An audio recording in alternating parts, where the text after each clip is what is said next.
The big family trip had always been a long-held dream.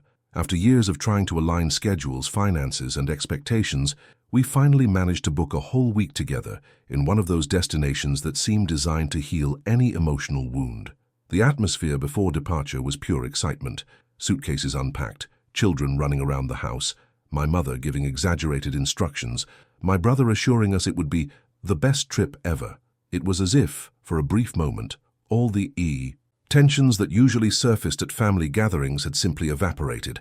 I truly believed that this would be the perfect moment to rekindle bonds, talk calmly, laugh at silly things, and perhaps even resolve issues that had been kept hidden for years. It was the ideal chance for renewal, for reconnection, almost like a second opportunity given by fate, so that we could all see each other, not as parts of old conflicts, but as a family that still had much to build. But, just as the sea can seem, calm before a storm, that atmosphere of harmony hid something deep, silent and about to emerge, and it all began with a simple, seemingly innocent detail, the division of accommodations. My brother, in a way that was natural until then, and without any convincing justification, got the much-desired beach house, everyone's favorite, located right in front of the sea. I, on the other hand, was put in charge of something completely different from what I expected, managing the family's stay at the resort. At that moment, no one imagined that this small decision would open doors to unexpected revelations, difficult choices, and truths that were about to turn my life upside down. That simple, you stay at the resort and he stays at the beach house, would be the starting point of a story that no one was prepared to face. The announcement came so casually that for a moment I thought I'd misheard. We were all gathered in the resort's common room shortly after arriving at our destination. The suitcases hadn't even been unpacked yet, when my mother, with that nonchalant tone she used to avoid conflict, announced, "Your brother will stay at the beach house. You'll be in charge of the resort, okay?" The sentence came out lightly, almost casually, as if it were the most natural decision in the world. But for me, it was like a snap in my chest. My brother smirked, that typical smile of someone who knows they've come out on top. The beach house was the most sought-after spot of all. Ocean, view, spacious balcony, total privacy, private pool. It was the kind of accommodation anyone would choose without a second thought. I, on the other hand, remained silent, trying to process everything. It wasn't just about the room or the comfort. It was about what that choice represented. I felt an immediate discomfort, as if a shadow had fallen over my enthusiasm. Suddenly, the trip I had so idealized began to take on a bitter taste. I tried to smile, to pretend everything was fine, but inside, the feeling was clear and heavy. Once again, I was being put second. The old feeling of being the responsible one, while my brother was the favorite, returned like a distant yet very present echo. While everyone continued chatting, laughing, and assigning tasks, I felt a tightness in my chest, a mixture of surprise and sadness. It was impossible not to notice the difference in treatment, and no matter how much I tried to rationalize it, it's nothing serious. It's just a house. It's only... For a few days, that initial injustice ignited something within me. My mind began searching for explanations, reviewing memories, trying to understand why, even as an adult, it still seemed like my worth needed to be proven. It was there, in that seemingly simple and domestic moment, that the audience began to identify with the audience, because everyone has experienced a moment when they were underestimated, sidelined, or treated as if their needs were less important. And without realizing it, that small, unexpected privilege given to my brother would become the thread that unraveled something much bigger, something that would completely transform the course of that trip, and above all, my life. The conversation about dividing up the accommodations hadn't even cooled down when my father came to me with a piece of paper in his hand, as if he were just fulfilling a formality. "You're going to help at the resort," he said, handing me a leaflet with schedules, rules, and even basic service instructions. For a second, I thought it was a joke, but his serious look made it clear it wasn't an option, it was an imposition. The shock hit me like an unexpected wave. The trip, which was supposed to be one of rest and bonding, began to transform into something completely different. My brother was already choosing the best room in the beach house, while I was assigned, almost like temporary staff, to solve small resort problems, greet suppliers, and even deal with guests from our own family. It was as if I had been automatically cast in the role of official organizer, without warning, without choice, without even being consulted. Frustration overwhelmed me in seconds. I watched people taking pictures on the balcony, laughing at the sea breeze, while I held a to-do list that I should never do on a trip that theoretically was for everyone. It was impossible not to feel like I was being treated as someone of lesser importance, as if my time was worth less, as if I had been invited not as part of the family, but as someone there to serve. With each new instruction, the internal drama intensified. My mother would say, "You've always been the most responsible." My uncle added, "You have a knack for this." Words that, at first glance, might sound like compliments, but in that context were like little knives pushing me into a role I never accepted. I wasn't an employee. I wasn't a manager. I wasn't the chief organizer of that trip, and yet they were treating me exactly like that. And the worst part was the feeling of isolation. While my brother settled into a house overlooking the ocean, I wandered the corridors of a resort that seemed too big for me and too small to hide the fact that I was being used as a convenience. It was at that moment that I realized that unexpected relocation wasn't just unfair, it was the first clear sign that something profoundly wrong was happening in this family, and that would mark the beginning of an emotional journey I could never have foreseen. When I finally arrived at the resort, the feeling of unease was immediate. The place was completely packed, with people moving everywhere, children running through the corridors, guests complaining at reception, and visibly overwhelmed staff trying to meet every possible demand. There was noise, movement, and confusion everywhere, the complete opposite of the tranquility I had imagined for that trip. As I walked through the lobby, I realized that the responsibilities they had given me were not simple or quick tasks. They were problems that demanded energy, time, and patience, 3 things I hadn't gone there to waste. The manager greeted me with a grateful smile, as if he saw his salvation arriving. This only increased the feeling that I was taking on a role that no one asked me to take on, but that everyone was very comfortable handing over to me. The discomfort grew with every step. I heard phrases like, "Can you check this for me? Can you organize that? Order? When you have time, fix that problem in room 4. It was as if I had been absorbed by the chaotic dynamics of that place without any right to say no, and all this just because you have a knack for it. The truth is, I didn't have a knack for it. I was just trying to stay calm amidst a mess that should never have been my responsibility. With each call, request, or complaint that reached me, the contrast with my brother's beach house became even more evident. I imagined the expansive sea view, the pleasant silence, the breeze blowing on the veranda while he probably stretched his legs on a deck chair, with no worries other than choosing the flavor of his afternoon drink. Meanwhile, I was there, in the middle of an environment that seemed to swallow any sign of rest or pleasure. It was impossible not to feel like I'd been pushed to the more challenging side of the trip, while privilege, once again, had a last name, and it wasn't mine. Every detail of the resort screamed an uncomfortable truth. I wasn't there as part of the family on vacation, but as someone who had to solve problems, organize and hold everything together. And the more I realized this, the clearer it became that this trip wouldn't be anything like I expected. On the contrary, it would be the beginning of something much bigger than a simple injustice. The chaos began before I even had time to breathe. As soon as I went upstairs to check the rooms reserved by the family, I was approached by an angry couple because the air conditioning wasn't working. Then a desperate employee asked for my help because the reservation system had crashed. Soon after, a lost child was crying in the hallway, looking for their parents, while a group of guests complained that the towels hadn't been replenished since early morning. It was an avalanche of problems, all arriving at once, as if the entire resort had decided to collapse on top of me. I had absolutely no experience dealing with that. I wasn't an administrator, I wasn't a manager, I wasn't an employee. I was just someone trying to survive a trip that had taken a completely unexpected turn. Even so, for some reason, everyone seemed to see me as someone capable of solving everything. "Can you take a look at this? Can you talk to the supplier? Can you let the cleaning staff know now?" were phrases repeated like a desperate mantra echoing through the hallways. Amidst all this chaos, something curious began to happen. Every time I took a deep breath and tried to organize the next problem, I discovered I had more skills than I imagined, not through training, but out of necessity.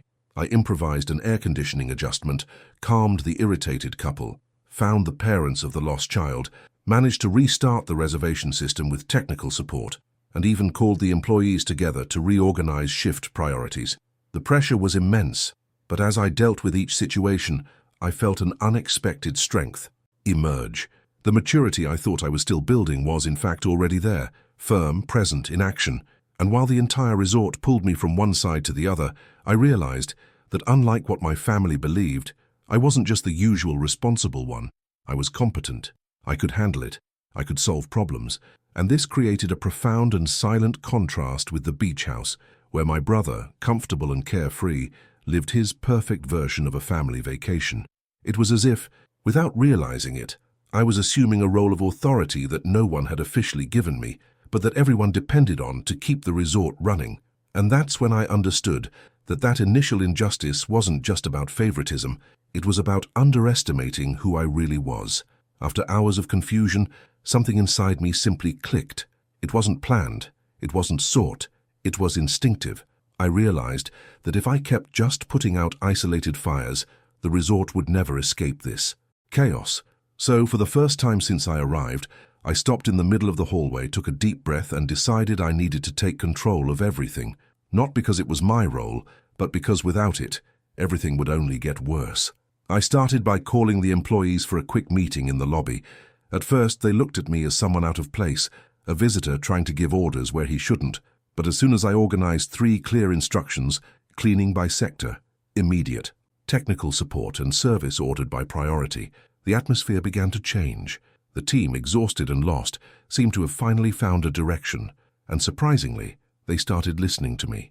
Their confidence grew when they realized my ideas worked. In less than an hour, the hallways were cleaner, complaints decreased, and guests were able to move around without the collective irritation that had hung in the air. The receptionist, who had previously been on the verge of a breakdown, now smiled with relief when I arrived. The manager, impressed, asked me if I had any previous management experience, and I simply replied, "No, I'm just trying to help."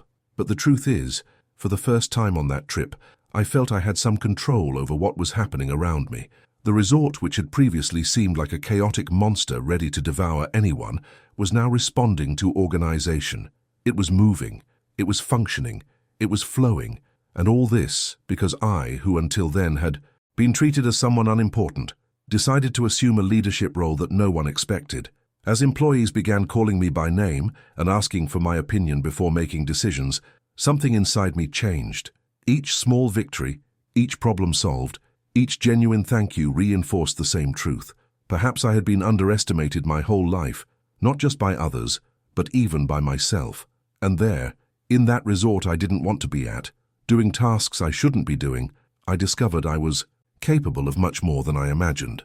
The turning point wasn't just operational, it was personal, profound, transformative, and the best was yet to come, because my family, who saw me as just an organizer, because I have to, was about to discover who I really was.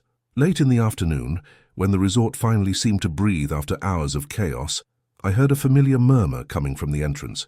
The voices were recognizable, full of that mixture of curiosity and judgment that only family can produce. In a few seconds, my parents, my uncles, and of course my brother entered the lobby with hurried steps, as if they were important visitors arriving for a surprise inspection. "We came to see how you were doing," my mother said, with a smile that didn't hide her astonishment at seeing me surrounded by employees, clipboard in hand, giving precise instructions. They expected to find the poor guy overwhelmed, perhaps complaining, perhaps asking for help, but they found the opposite. I was there, firm, coordinating everything as if I were the official person in charge of the place. The reactions were immediate. My father frowned, clearly surprised to realize that the people around me were treating me with respect, almost reverence. My aunt commented something like, "Wow, you're really getting the hang of it, huh?" But her tone betrayed a silent regret, a hint of, "Maybe we misjudged you." And then came my brother's reaction. He walked in a few seconds later, with that relaxed air of someone who came straight from the beach house, probably after enjoying the sun, the private pool, and the tranquility I never had. But when he saw me there, not as a victim of injustice, but as a team leader, someone indispensable in that chaos, his face changed. It was subtle but noticeable. His smile faded. His relaxed posture became rigid. He hadn't expected to find me like this. I didn't expect to find myself in the spotlight. I didn't expect to see myself being valued. He never expected to see me wielding an authority he never imagined I possessed. While the family watched, the staff came to me with questions. Can you check the problem in room 12? I've already spoken to the supplier. How do we proceed? The system is back up. Do you want me to rearrange the reservations? And I answered, guided, and resolved the issues, right in front of them, without hesitation. The contrast with his privilege, the beach house, the comfort, the total absence of responsibility became painfully evident, and for the first time in a long time he was the one who seemed small, insecure, uncomfortable. The family, who had put me in the most thankless role of the trip, now saw the truth staring them in the face. I wasn't the resort relegated one. I was the one who made everything work. And that revelation, at that moment, turned the key to the whole story. The conversation I had been avoiding happened late at night, when the resort's activity finally subsided, and the silence allowed the truth to approach undisguised. My brother appeared outside, where I was catching my breath after an exhausting day. He emerged slowly, without the slight arrogance that usually accompanied his steps. There was something different in his gaze, a mixture of discomfort and doubt, as if he were trying to understand something he had never dared to face.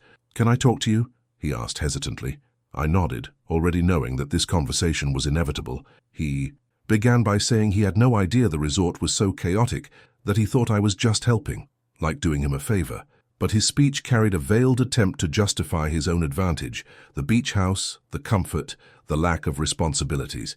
It was as if he were trying to convince me there was no malice in the choice, only convenience. But we both knew the truth went far beyond that. "I didn't expect to see you like this," he confessed, unable to look me directly in the eye. "The staff, they really follow you. You seem to know what you're doing." The silence that followed was heavy. It was the kind of silence that lays bare what was never said. Gradually, I realized what was really happening. My brother finally understood the difference between comfort and value. He gained the best room, the best view, the best experience, but he lost something far more important. He lost respect. Not just the respect of others, but self-respect.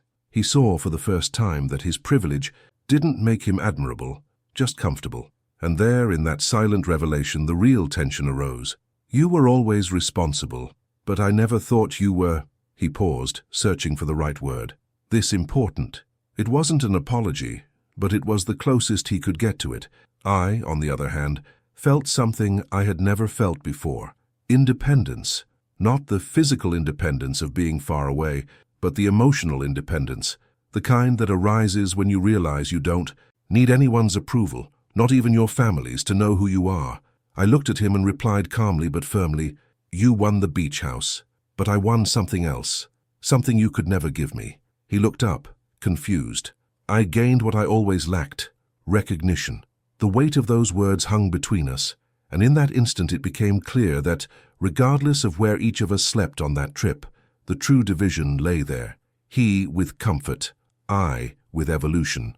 And for the first time, that was enough for me. The morning after the confrontation with my brother, I expected just another exhausting day. My mind was still processing everything that had happened, the tasks, the chaos, the upheaval, the family shock. But nothing prepared me for what was about to happen. While I was reviewing some points with the team in the lobby, the resort manager, accompanied by an older man dressed in an impeccably tailored dress shirt, approached with a different kind of smile. It was a smile, laden with intent. "Are you responsible for how things have been going these past few days?" the man asked, in a tone that suggested he already knew the answer. I nodded, a little confused. He introduced himself as the owner of the resort. Not a manager, not a supervisor, the owner. My mind froze for a few seconds. He then began to recount everything he had observed, how the chaos had subsided, how the employees seemed more confident, how the guests were more satisfied. He even mentioned that some recent reviews published on the website were being replaced by praise, all thanks to what he called unexpected organization. "I saw what you did here," he continued, "and I need to be honest. This is not common. Leadership like this can't be taught. It has to be revealed." His words struck me deeply. After years of feeling undervalued within my own family, here was a stranger, someone from the outside with real authority, recognizing my worth with a clarity I had never heard from my own home. Then came the offer. "We are expanding. We need someone with exactly that perspective, calm, strategic, and human. I want to make you an offer, a real position, with salary, training, and if it works out, even a partnership in the future. For a moment I couldn't respond. It was as if all the weight of the initial injustice was dissolving right there in the face of that unexpected opportunity. From being discarded, I had become essential. From someone pushed to the less ungrateful side of the journey, I was now someone who caught the attention of a successful businessman. The emotional impact was devastating, in the best possible way. My family, who had always underestimated my abilities, watched from afar as the owner talked to me, wrote down my number, shook my hand with genuine respect. I saw my mother watching, surprised. I saw my father trying to understand how it had happened. I saw my brother look away, unable to hide his discomfort, and something became clear inside me. It wasn't luck. It wasn't chance. It was competence, something that had always been there, waiting for the right moment to emerge. And at that resort, where I was placed as someone useful, I discovered that, in fact, I was valuable. When the trip finally came to an end, I realized that nothing had gone as I had imagined. I didn't get any rest. I didn't have any luxury. I didn't have the ocean view I had always dreamed of. But curiously, I had something much greater, something that wasn't in the family's plan, nor on the list of privileges distributed before the trip. The resort, with all its chaos, became the place where I discovered a strength I didn't even know I had. What seemed like a silent punishment ended up becoming the greatest opportunity of my life. While my brother packed his bags at the beach house, thinking only of the comfort he had enjoyed, I said goodbye to employees who were genuinely grateful, people who saw in me a leader, not by title, but by attitude. And there, in that final contrast, everything made sense.